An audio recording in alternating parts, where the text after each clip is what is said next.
We are doing a presentation today on the benefits of being unemployed. I made it last night in a fever dream almost, like kind of just like, hoo-ha. There's no real plan. And it's not really like super factual or scientific because I'm not like an econ major or something. I'm not an economist. I just have felt the squeeze on my pocket.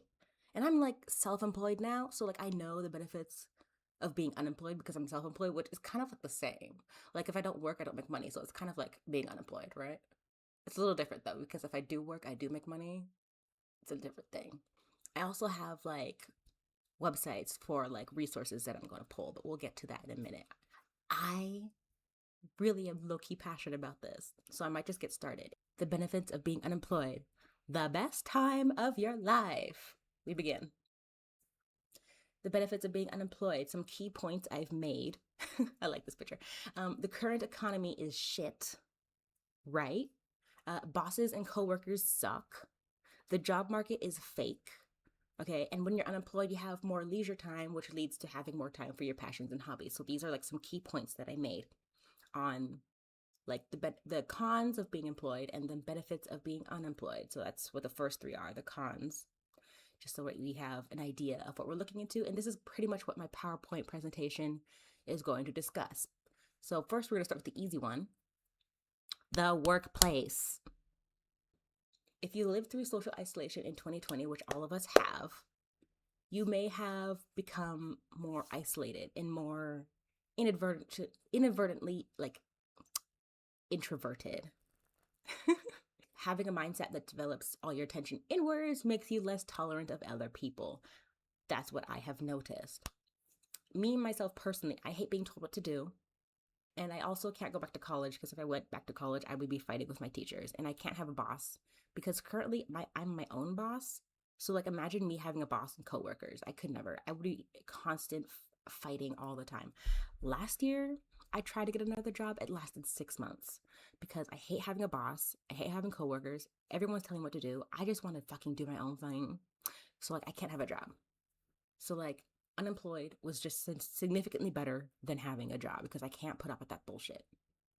So, having a job, get fucked. All right? Next. The current economy and the job market. Okay, we're going to look at the job market for individuals under 35 and how the workplace has changed and compensation does not match affordability. Because you know how like everything's so fucking expensive, but you're still getting paid minimum fucking wage.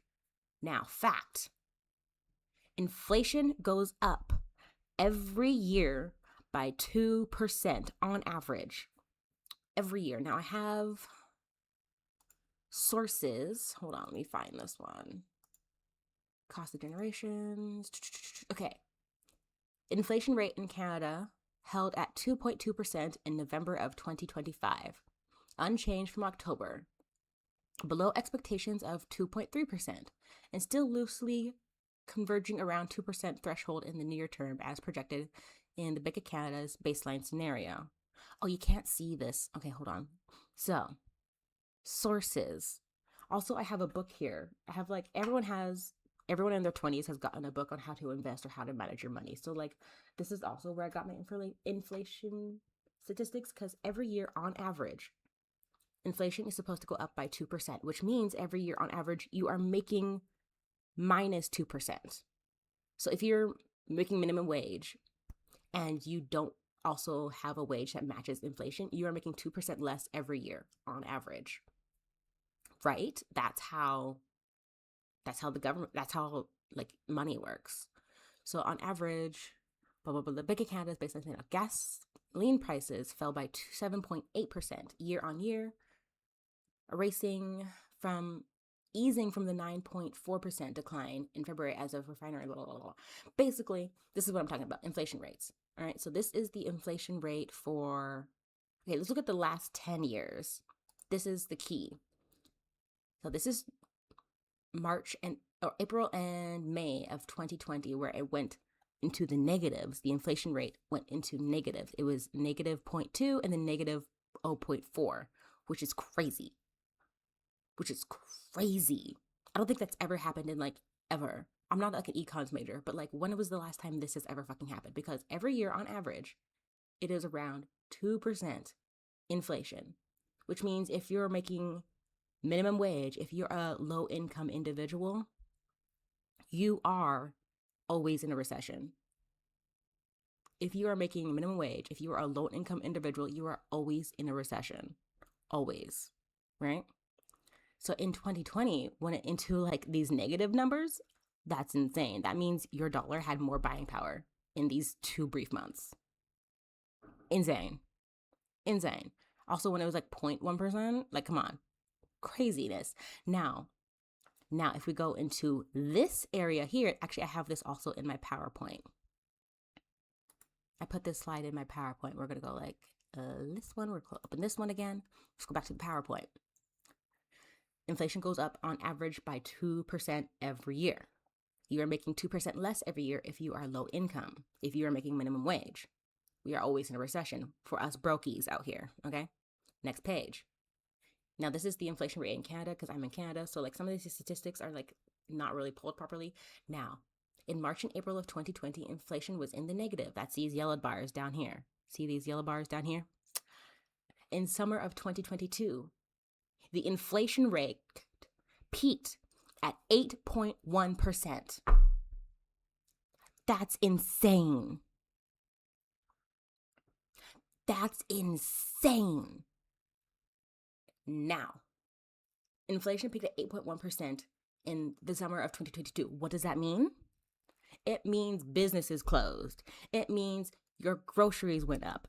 It means you can't afford to pay your rent. It means gas prices went up. It means you can't go get your hair done or your nails done. You can't go on a shopping spree like I regularly do, okay? Everything was so fucking expensive.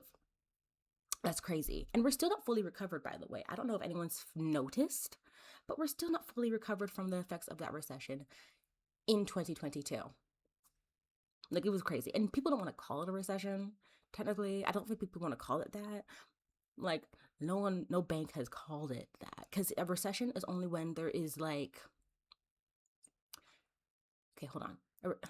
A recession is when it's been like 3 fiscal quarters of like overinflation. I think that's what a recession is. I could be wrong. I'm also not like an econs major or anything. So like don't quote me on a lot of these things, but 8.1% when the average is 2 to 3%.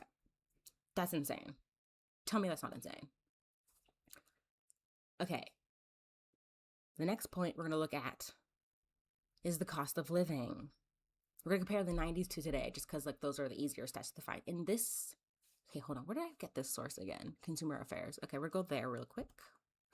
We're going to go Consumer Affairs. Boop, boop. Consumer Affairs. Here we go. All right, so this website I found is comparing the cost of living across generations, right? It goes going to compare the 90s and today, basically. So medium home prices. So medium home prices in 1990 was 122,700. 122,700, blah, blah, blah. Which, if we adjust it for inflation, that's almost $300,000 in the 90s. That's not too bad, I guess. Now, the cost of a home is $430,000 in 2023. Now, if we go back to here on my PowerPoint presentation, the new home in the 1990s, on average, see this little picture here on my graph, it's a $123,000. Compared to today, it's crazy. Now, on this PowerPoint presentation, I have median rent. So, like, if we look at median rent for 1995, for example, it's $523. That's amazing. That's amazing. I would kill for that. Literally, there would be bodies in the ground, okay? And then compared to 2023, the median the median rent price is $1,400. Now, my rent is pretty nice. I only pay like $1,000 currently. So like I'm still technically a little bit below, but like You give up a lot when you pay lower rent. Now, I have some girlfriends in Toronto who pay like 2200 and up just for their own apartment. No one's affording that. No one's affording that, especially when the buying power of the dollar, of the Canadian dollar, is so fucking low. Ridiculous. No one's paying that for rent. Absolutely not. Absolutely not. Okay? Oh, wait, no. We're doing this. Okay, we're back on the PowerPoint. So anyways, the cost of living does not match the inflation rate. Like the buying power of the average consumer's dollar does not match the cost of living. It's out of the world. It's ridiculous, which is probably not what you want to hear when I'm making a presentation on the benefits of being unemployed. But listen, there's a lot of things you can get for free if you're willing to beg, borrow, or steal. You know what I mean? So like, you'll survive, I promise. Next slide. Now, based on these cherry-picked examples, the economy is fucked right now, and it's fucking us in the ass. No lube, no prep, okay?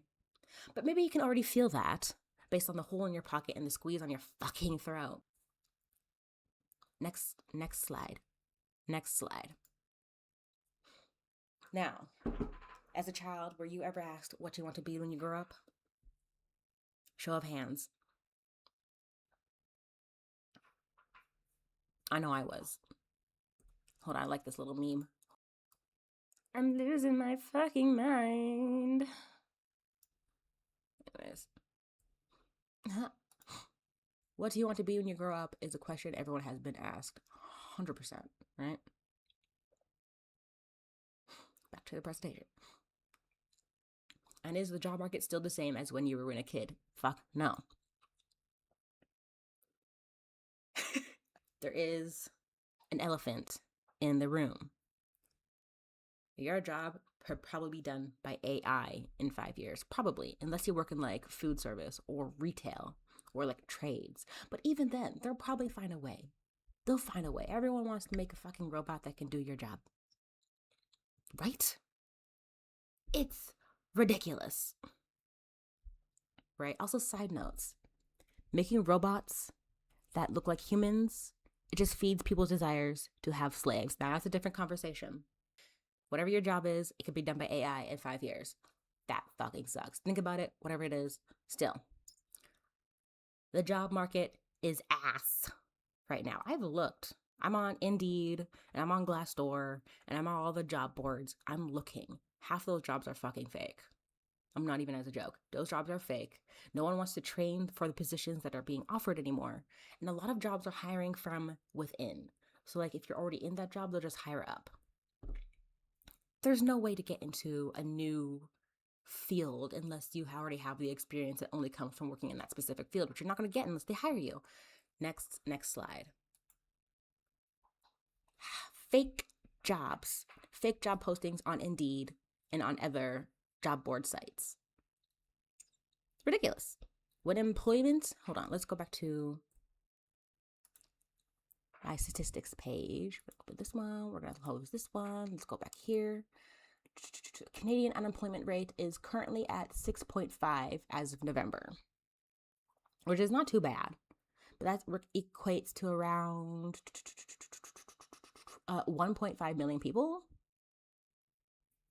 that are just unemployed in Canada as of November. That's sad. Let's look at the last 5 years.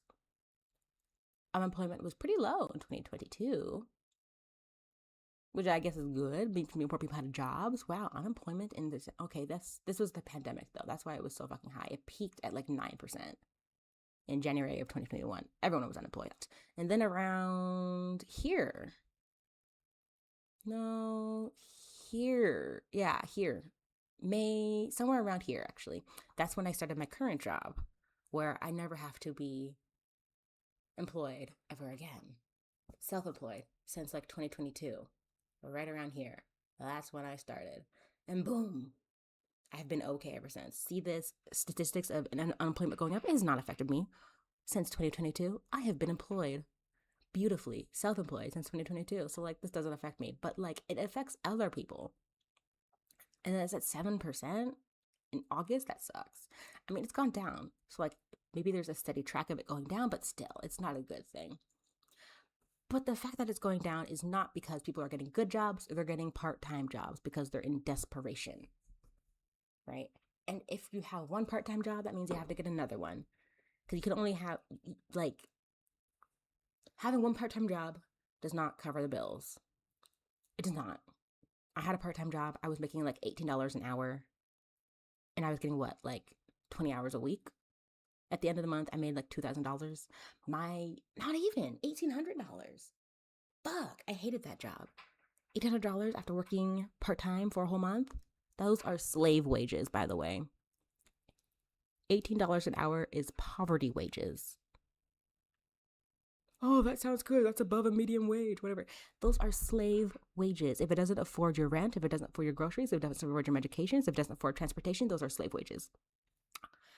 I'm just saying. Part-time jobs are only good if you're like a teenager and you're still living at home with your parents. And the only thing you have to afford is like buying a new video game, okay? Ridiculous. Back to the PowerPoint. So fake jobs on Indeed. Oh, wait, no, hold on. What was I talking about? Yeah, fake job postings on Indeed. Let's go back to actually that web page that showed, where is it? Here. Fake job postings on Indeed are so bad that they even had to make an article about it. Think about it. This came out in this month on the 16th.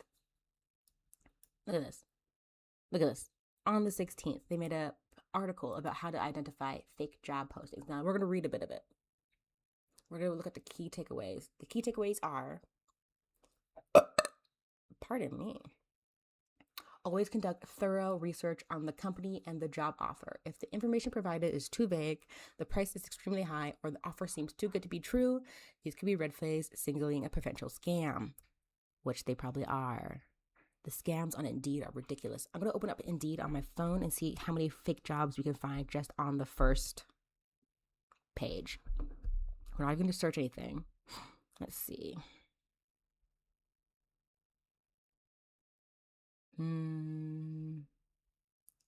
Actually, they're pretty good in my area right now. I'm going to be super honest. There's nothing that looks fake. Oh, nope, I lied. That's a fake job right there. That's one. You can tell right away because some of them look so fucking stupid. 2.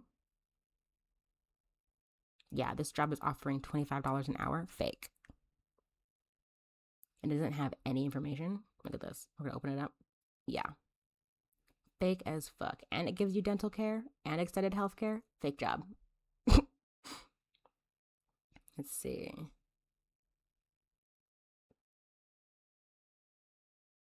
Fake. This one's offering $30 an hour at part-time. Fake. Let's see. Door-to-door sales associate, and it doesn't say how much you make. It just says you can make $150,000 a year. That's commissions. That sucks. Making commissions sucks because it only depends on how good you are. And like, you can be really good and be a really good snake oil salesman, right? But nobody's a snake oil salesman. Not anymore. Like, ridiculous. Just ridiculous. So, fake jobs on Indeed are just disgusting. Who does that? Literally scum people. People who have no human decency. Especially when unemployment is really high right now. It's ridiculous. It's just, ugh. Anyways, some other key takeaways is avoiding job market listings, asking for payments, promising high wealth in short time, or those that use unprofessional communications. So like if they're saying things like y'all or oh my goodness or like or some shit like that, you know what I mean? Some other warning signs of potential fake job postings include unsolicited contact from recruiters. So like if you're using Indeed, you have your email and your phone number probably somewhere on your profile. They will contact you and they'll send you spam. You get more spam calls the more you're on Indeed. Have anyone else noticed that?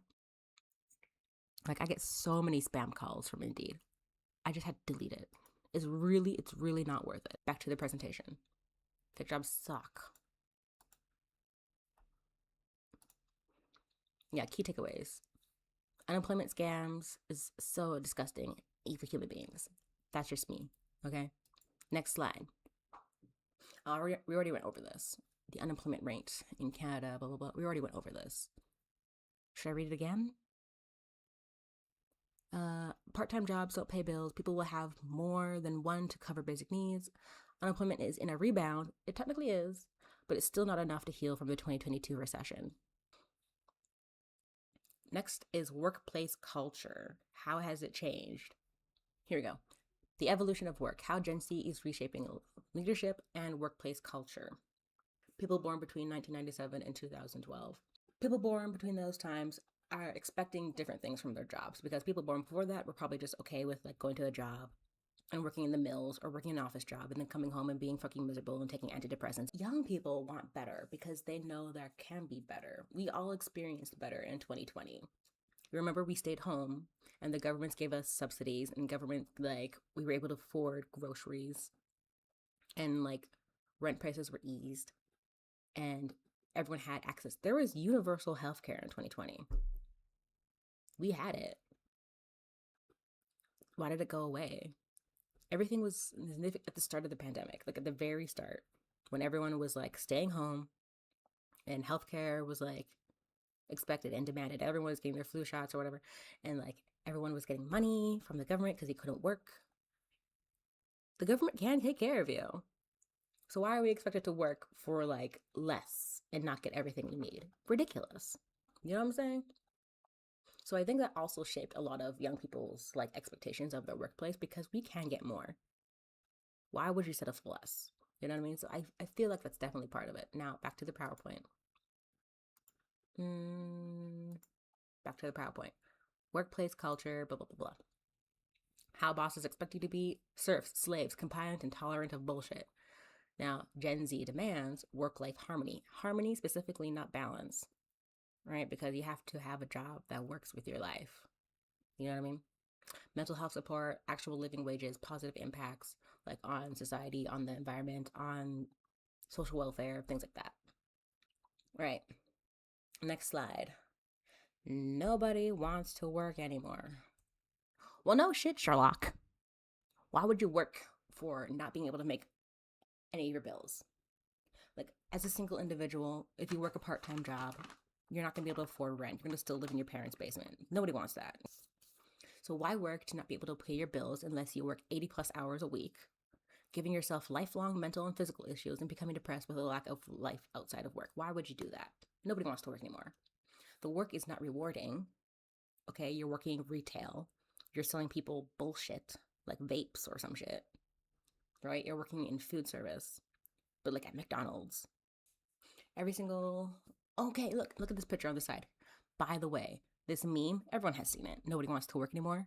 2022, 2014, 06, 99, 81, 79, 69, 52, 40, 37, 22, 16, 05, 94, 1894.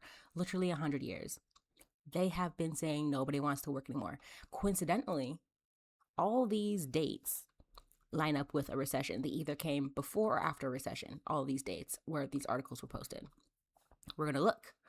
We're going to show you. Watch this. Watch this. List of recessions in the United States. Let's see.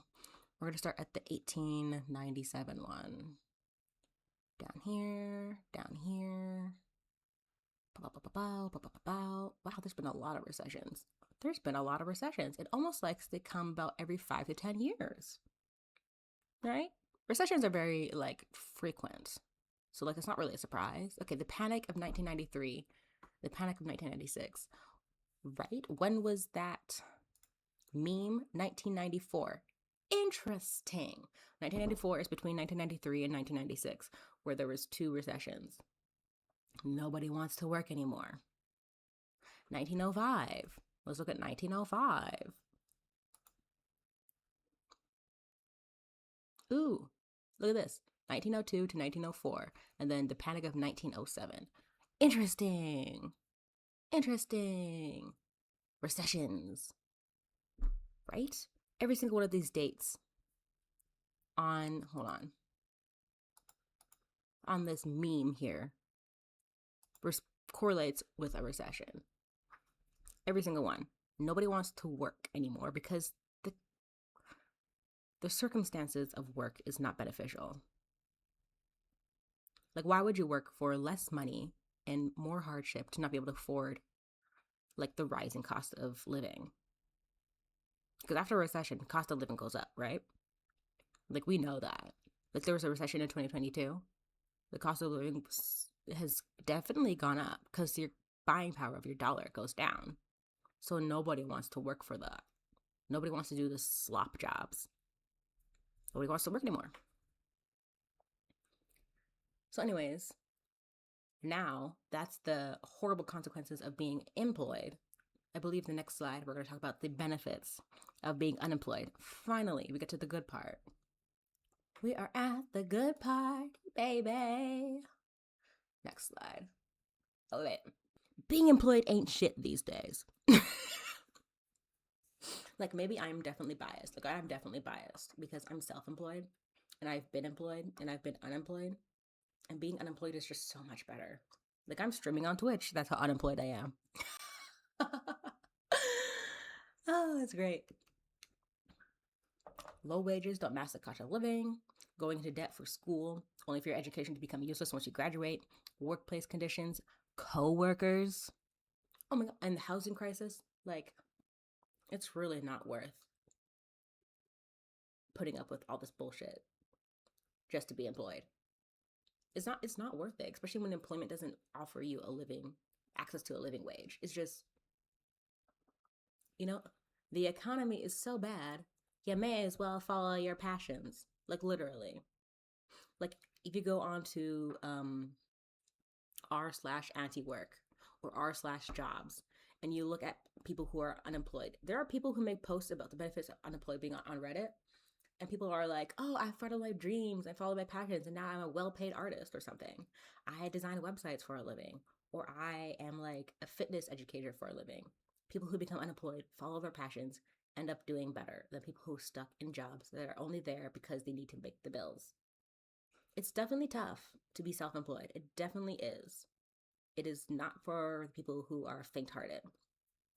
But it is so much more worth it in the long run. It really honestly is, because you have more time to assess your mental health problems, to assess your physical problems, to like focus on yourself and heal yourself and fix your finances. Like, literally, being self-employed or unemployed, moving towards self-employed is just significantly better than being employed in traditional means. Well, okay. I should have used this slide to describe what everything I was just saying. We're not unemployed. We are work free, okay? That's how we should be calling it from now on. You are not unemployed. Look at me. Look at me, you watching this video. You are not unemployed. You are work free. You are liberated. You are unshackled. You are unbound. You are free to pursue your passions and your hobbies. You must simply just get up and do them. Fellow unemployed individuals, this is your moment to make your life better, okay? You are not defined by your productivity. Yes, you are not defined by your productivity. I'm actually really passionate about this, y'all. Like, unemployment and then finding like what I can do and being my self-employed self has been the best time of my life. It's honestly been the greatest. Like, I have gone places, I have seen things, I have done more things that I have never thought possible when I was traditionally employed. Being self-employed is the future. It is the way we all need to move forward, because we cannot afford to be slaves. We cannot afford to be serfs to these traditional jobs, to having bosses and putting up with coworkers. Fuck all that bullshit. I want everyone to sit with this question for a minute. Just for a minute. And seriously think about who you are when you are not employed. When you are work free. What are your passions? What are your hobbies? What do you like doing? Like, sure, you're not going to school to become a brain surgeon, but like, not everyone can. I am definitely more artistically inclined. Like, I am not an academic. So like, I do things like, I want to be a pirate, or I want to dance, or I want to do pottery. I do these things, actually. I try dabbling in music production. These are like some of my hobbies on the screen, by the way. right? These are things I like doing. Reading, dancing, music production, shit like that. So who are you when you're not employed? And does being work free allow you to explore who you are? And are you using that time to explore who you are when you're work free? It's very key. It's very essential. Like, this is how you should be using your time when you're unemployed, not making another resume, not going to another job fair. Those are wastes of times. Also, oh my God, also, has anyone been to a job fair recently and it's not even jobs, it's just work training that's not going to pay you and you have to waste like months of your life doing work training? And it's going to take up so much of your time that you can't even get a job? I hate that. Why am I doing work training? And why is it taking 8 hours a day and I don't get money and it takes months or a couple weeks at least, but like a long time? Ridiculous. I hate job fairs. There are no jobs at job fairs. The last two I went to like a few years ago. Actually, that was last year. I went to one last year because I was desperate. But then it was like, I wasn't that desperate. I just had to lock in, Sometimes you just need to lock in and double down. Never, never, never give in to being employed. It is a weakness. Being traditionally employed is a weakness, okay? Oh, this is my next slide. Intentional rest. Okay? You are work free now. You are work free and you are able to focus on your own passions and your own hobbies. But now you're also able to rest and to heal and to focus on something more tangible, even maybe more real than going to work and being productive. You can sleep. You can eat. You can veg out. You can do whatever the fuck you want. You don't have to work at all. Being work free means you don't have to work at all. That is also the option. You can just go to the beach, or you can go to the mountains and go hiking. You can do whatever the fuck you want. You can rest. And I want you to rest. If you are work free, if you are unemployed, I want you to rest. Take a break, stop for like 2 whole days at least, and do absolutely nothing. It's great. You'll love it. I promise, it's great. Yeah. Just like, there is no downsides, I really feel, to like being able to take a breath and to rest and to not stress about finding a job for like a day.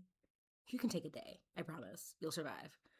And you'll also, if you are still trying to find a traditional means of employment, taking some time to rest and like feeling less urgent and desperate to find a job, it does show. Because if you go to an interview and you're show and you give off the energy of being like anxious and depressed and desperate, that's not what you want to be, because they'll hire you and then they'll take advantage of you.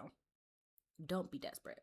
Take rest, know yourself, know your boundaries, and know what you do and don't want to put up with in the workplace. All right? So just take a break.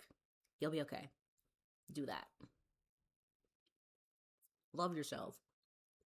Fuck it up, buttercup. We're going to be okay, twin. You know what I mean? Like, take it easy. You're work free. Why are you stressing? You have all the time in the world right now. Enjoy yourself. Enjoy your life. Anyways, just follow your fucking dreams. You know what I mean? There ain't shit else to do at this point. And that definitely is the end of my presentation. Thank you for being here. Thank you for taking time to watch this all the way through and for loving yourself. Oh, and my resources. Yeah.